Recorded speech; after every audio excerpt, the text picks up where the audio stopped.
La razón es que los demócratas están buscando destruir, no todos, pero un porcentaje importante del Partido Demócrata, destruir Estados Unidos. Los blancos y los asiáticos necesitan, no recuerdo exactamente ahora la cifra, pero eran puntajes muy superiores para tener la misma probabilidad de ingresar a Harvard o a Yale o a Columbia o a cualquier otra universidad que estos otros. ¿De qué meritocracia estamos hablando? ¿Qué American Dream es ese?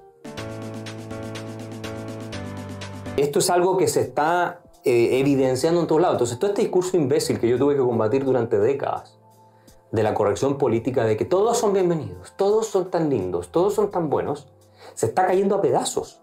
Y una de las razones por las que va a ganar Trump, creo yo, es por el desastre que dejó Biden, porque su gobierno fue realmente muy malo, en la frontera con la inmigración completamente descontrolada. Sí, pasemos ahí a ese tema, porque vos decís que ha habido una reacción en Europa y ahora, por supuesto, todo el movimiento woke y esto de los pronombres en Estados Unidos y tantas otras cosas.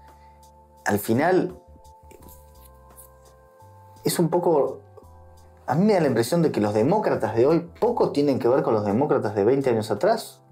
Sí, porque varió mucho eso. No tenía... Al final, demócratas y republicanos históricamente en Estados Unidos siempre eran pro mercado, pero de repente los demócratas actuales me parece que no tienen mucho que ver con los de hace 20 o 30 años atrás. Yo te diría que el problema es más grave porque tampoco me atrevería a afirmar que los demócratas hoy son socialistas a vela desplegada. No, son partidarios del welfare state.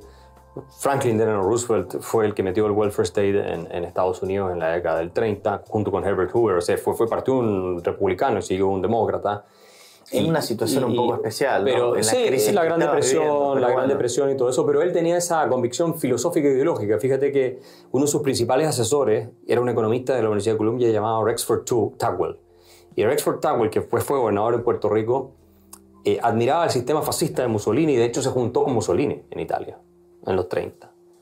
Y elogia a Mussolini. Roosevelt también elogia a Mussolini. Y entonces ellos eran de la convicción de que tenían que tener un sistema corporativista. Y es lo que se practica, no 100%, pero en parte en Estados Unidos durante la guerra. Con cartelizaciones forzadas de empresas, con destrucción de producción para sostener los precios de alimentos agrícolas o de productos agrícolas, etc. ¿Ya? Pero bueno, el tema es que el problema de hoy, y por qué ves tú a millonarios de Silicon Valley yéndose cada vez más con Trump, que antes el único que se atrevió a hacerlo era Peter Thiel. Hoy día ya tienen varios más.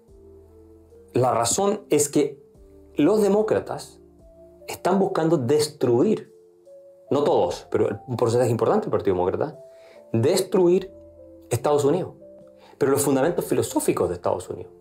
¿Por qué? Porque ¿cuál es la identidad originaria de ese país? Es la siguiente idea que está en la Declaración de Independencia de Estados Unidos. All men are created equal. Por men, obviamente todas las personas. Somos creados iguales. ¿Qué significa eso?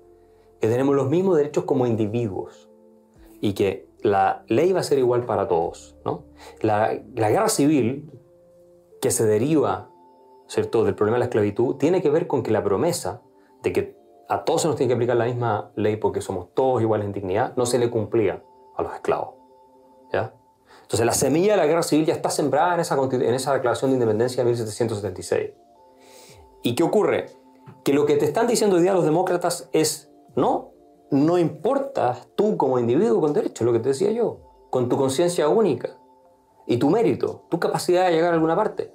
Lo que importa es tus genitales, lo que tienes entre las piernas, tu color de piel, tu clase social, eso es lo que importa. Entonces, cuando tú ves el escándalo del asesinato de Trump, intento de asesinato de Trump, ¿por qué crees tú que había mujeres en el servicio secreto custodiando a Trump? Mujeres que eran más bajas que él. Por el cupo. Por el cupo femenino.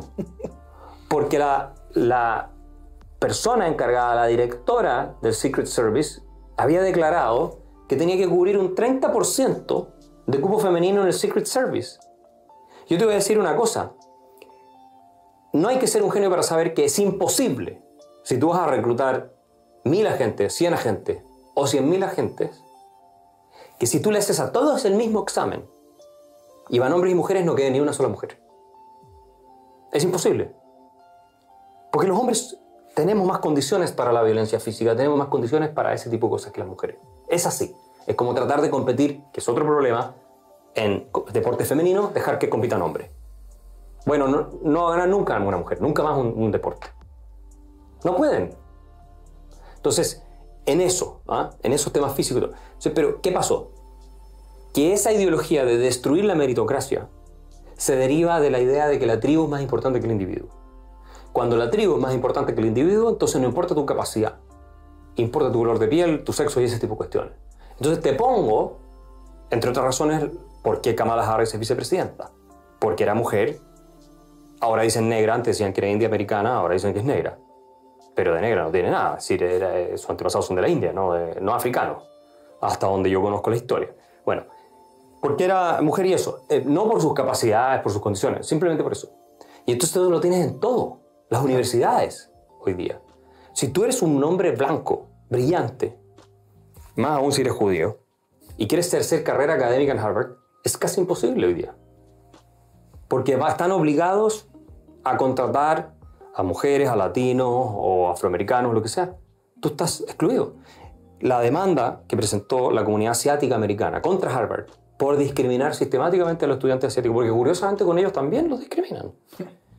Cuando tú haces un análisis de los puntajes que tú necesitas como negro o como latino para entrar a estudiar medicina o cualquier carrera en Harvard y lo comparas con los que necesitas como blanco o como asiático, te ven los blancos y los asiáticos necesitan, no recuerdo exactamente ahora la cifra, pero eran puntajes muy superiores para tener la misma probabilidad de ingresar a Harvard o a Yale o a Columbia o a cualquier otra universidad que estos otros. ¿De qué meritocracia estamos hablando? ¿Qué American Dream es ese? Y te tratan de enseñar entonces, que está el proyecto de New York Times, ¿no es cierto?, que Estados Unidos es básicamente una sociedad de racismo sistémico. Y que todas las instituciones, pasando por la Declaración de Independencia, la Constitución y todo lo demás, es nada más que la expresión de racismo de hombres blancos que discriminaban a todo el resto, machista y heterofóbico, o sea, homofóbico y todo lo demás. Entonces hay que destruir la Constitución, hay que destruir el legado de los padres fundadores de Estados Unidos, que ahora están removiendo estatuas de los padres fundadores de Estados Unidos. Hay que destruir... ¿Eso está pasando hoy? Sí, claro, han removido de varias partes estatuas de los padres fundadores de Estados Unidos. Porque Thomas Jefferson, por ejemplo, que fue el que redactó la Declaración de Independencia, tenía esclavos. Los trataba bien, por lo que se sabe históricamente, pero tenía esclavos. Y en esa época casi todos tenían, o sea, al menos en el sur, en esas partes, muchos tenían. George Washington también tenía. El primer presidente de la historia de Estados Unidos los liberó en su testamento cuando él murió, pero los tenía. Entonces, ¿qué pasa? Empiezas a hilar así de fino y de acuerdo a los parámetros de moralidad de hoy, no queda nadie en pie, digamos. O sea, al mismo Mahatma Gandhi le han volado estatuas porque alguna vez escribió una carta donde hacía comentarios desfavorables de los negros en África. Entonces han sacado estatuas de universidades y así sucesivamente. Y ese es el problema con el Partido Demócrata hoy día. Y por eso yo creo que si esto sigue avanzando de esta manera, los norteamericanos corren el riesgo de caer en una guerra civil. Porque está en disputa el alma de Estados Unidos. ¿Qué significa Estados Unidos? La última vez que estuvo en disputa de eso terminó en una guerra civil. Con varias décadas que se acumularon las tensiones hasta que terminaron en una guerra civil, por el asunto de la esclavitud, que no cumplía con el propósito de la creación de independencia. Ahora va a ser al revés. Como queremos destruir el alma fundante de Estados Unidos por parte de los demócratas de la izquierda, en que la identidad, el color de piel y todo vale más y hay que odiar a Estados Unidos porque es un país opresor y todo lo demás, que es una estupidez, pero lo dicen y lo creen, los otros no van a querer transitar a una sociedad de ese tipo. Yo no querría transitar a una sociedad jerárquica basada en razas y en tribus. Yo quiero una sociedad igualdad ante la ley y meritocracia. Obviamente con el mismo respeto para todos. Y ahí es donde tú puedes llegar a tener un conflicto muy grande. Incluso armado. Incluso puede llegar a ser armado. Esperemos que no. No lo estoy profetizando, pero no es un riesgo menor que eso llegue a ocurrir por la polarización que tú estás viendo hoy día. Bueno. No soy el único que lo dice, ¿eh? Ok. Ray Dalio, por ejemplo, también lo ha dicho. Hay muchos en Estados Unidos que están haciendo este análisis.